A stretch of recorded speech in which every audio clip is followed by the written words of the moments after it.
You know that feeling when you check your credit score and it's dropped and you instantly get that sudden pit in your stomach? Or maybe you felt a kind of, personal shame attached to having debt. It's super common. But have you ever stopped to wonder why? Like, why do we instinctively view debtors as somehow morally irresponsible, while we treat lenders and creditors as these virtuous, responsible guardians of trust? Well, welcome to The Explainer. Today, we're diving into a really fascinating, honestly pretty provocative source text that totally challenges how we think about money, morality, and power. The text we're exploring today is a sweeping historical analysis titled The Lords of Liquidity, From Plunderers to Creditors. And its central thesis basically flips our entire modern understanding of finance totally upside down. The authors argue that credit was never born from mutual trust or prudent saving. Actually, they argue it was born from conquest. So we're going to take a deep dive into the history of wealth and see exactly how the supposed moral high ground of lending was constructed over the centuries. So here's our roadmap for today. We're going to start with the moral myth of credit, then trace the journey from plunder to ledgers.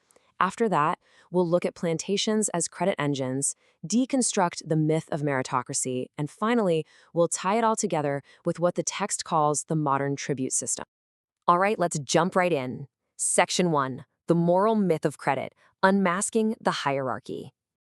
According to the authors of our source text, our whole vocabulary around borrowing, words like creditworthy, responsibility, obligation, is essentially a sanitized facade. Society tends to severely stigmatize debtors as reckless, but the text points out a massive double standard here. Just look at the systemic reality. The wealthy routinely receive massive bailouts, rock-bottom interest loans, and really favorable bankruptcy treatments when things go wrong. But meanwhile, everyday working people are hit with punitive rates, wage garnishments, and predatory lending. So the source argues that this entire setup frames debtors as irresponsible, while totally ignoring the built-in systemic advantages of the wealthy creditor class. And that brings us to our first study guide term for this explainer, structural advantage. The authors define this as the ability to accumulate capital not because of superior virtue or hard work or intelligence, but through historical privilege, state-backed guarantees, and those bailouts we just mentioned. Basically, the argument is that the people extending credit today don't possess some natural moral superiority. They're just operating from a foundation of inherited structural advantage. Which leads us to Section 2, From Plunder to Ledgers, the Origins of Debt. So if the power of creditors doesn't actually come from moral virtue, where did it come from?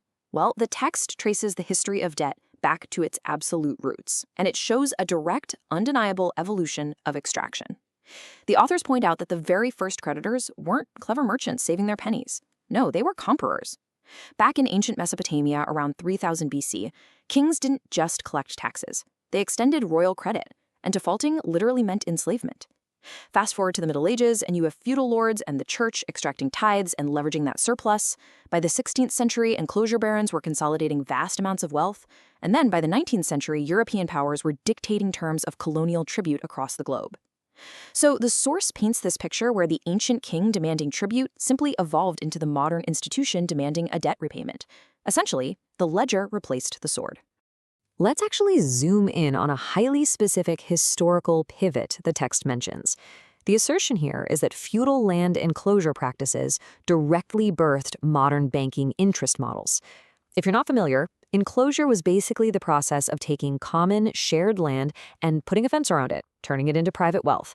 The elites who seized this land suddenly had vast new reserves of capital. And what did they do with it? They mortgaged it and lent it out. According to the source, the earliest credit systems of capitalism rest squarely on this prior, forced dispossession of land. Let's look at how this evolved in America. Section 3, Plantations as Credit Engines, Mortgaging Human Lives. How did this dynamic play out in the United States? Well, the source material details a pretty devastating historical fact. Right before the Civil War, enslaved people were the single largest form of private wealth in the U.S. To really put that into perspective, the text points out that their financial value exceeded the value of all factories and all railroads in the entire country combined. The text argues that the plantation wasn't just a farm, it was a highly financialized credit machine that essentially built the modern financial architecture we recognize today. Southern planters were heavily capitalized by Northern and British banks. Human beings were literally mortgaged and used as collateral to anchor global credit. Expected harvests generated cotton futures, which the authors highlight as an early form of securitized lending. And crucially, the source emphasizes that this financial exclusion didn't just magically end with emancipation, it adapted. Practices like post-war sharecropping and later 20th century redlining ensured that while white Americans were able to build intergenerational wealth using credit, Black Americans were structurally quarantined into predatory debt. Moving on to Section 4, the myth of meritocracy, engineering a capitalist class. Here, the authors take direct aim at the founding mythology of the American economy. On one side, we have the sanitized myth of meritocracy, right? The idea of free markets, pulling yourself up by your bootstraps, and sheer entrepreneurial grit. But on the other side, according to the text, is the actual historical reality. The source outlines how the American capitalist class was engineered through land theft, slave labor, state patronage, and very deliberate legal design. It argues that this class was a political creation long before it was a purely economic one. And the crucial takeaway the source makes here is summarized perfectly in this one sentence. The first to accumulate become the permanent architects of the future. Think about that for a second. The people who historically acquired these massive surpluses of wealth didn't just stick it in a vault. They lent it out. And by lending what they originally took, they gained the power to define the rules, assess the risk, and extract interest indefinitely. Which requires us to look at our second major study guide definition for today, primitive accumulation. Expanding on classic economic theory, the text defines this as the original rupture, involving those historical events we've talked about, like enclosure, colonization, enslavement, and dispossession. But the key thing to remember here is that this wasn't just some brutal beginnings stuck in the past. This initial accumulation created a permanent creditor class. Because of the mechanics of compound interest in lending, the text argues that the advantage of that original plunder constantly reproduces itself over time. It's an endless cycle. And that brings us to our final section, Section 5, the modern tribute system, governing through debt. This is where the source really connects all this deep history directly to our present day. The authors argued that modern capitalism doesn't just run on debt, it actively governs populations through debt, across 3 specific layers of enforcement that perfectly mirror ancient tribute systems. Globally, they point out that nations in the global south are controlled through sovereign debt and IMF conditionalities, basically forced to privatize and endorse severe austerity. Municipally, our own cities face austerity, closing schools or cutting pensions, just to make sure they can pay back bondholders. And personally, the authors argue that credit scores actually function as an algorithmic caste system, determining who gets to fully participate in society and who gets left behind. Let's actually focus on that personal level for a minute, because this is the part that affects you and me every single day. Think about your own credit score right now. The text points out that risk-based pricing ensures that poor folks mathematically pay more for just about everything. Algorithmic underwriting takes historical inequalities and literally bakes them into future predictions. And constant data surveillance ensures the debtor is always visible, always accountable, and incredibly easily punishable.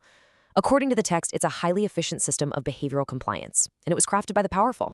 We're nearing the end of our analysis here, and this quote from the text captures their ultimate thesis with just incredible power.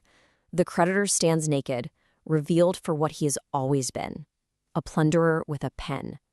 According to the source, once you look past all the modern ledgers and fancy risk models, the moral authority of the lender completely vanishes, and all that's left is the legacy of historical extraction. And I want to leave you with this final, genuinely provocative question directly from the source material. What happens when the public realizes the chains around their necks were forged from their own stolen future? It's a heavy question, for sure, but it challenges us to fundamentally rethink the legitimacy of the entire modern debt regime that we live under every single day. Thank you so much for joining me for this explainer. I really hope checking out this text has given you a totally new lens through which to view the economy. Keep learning, keep questioning, and I'll see you next time.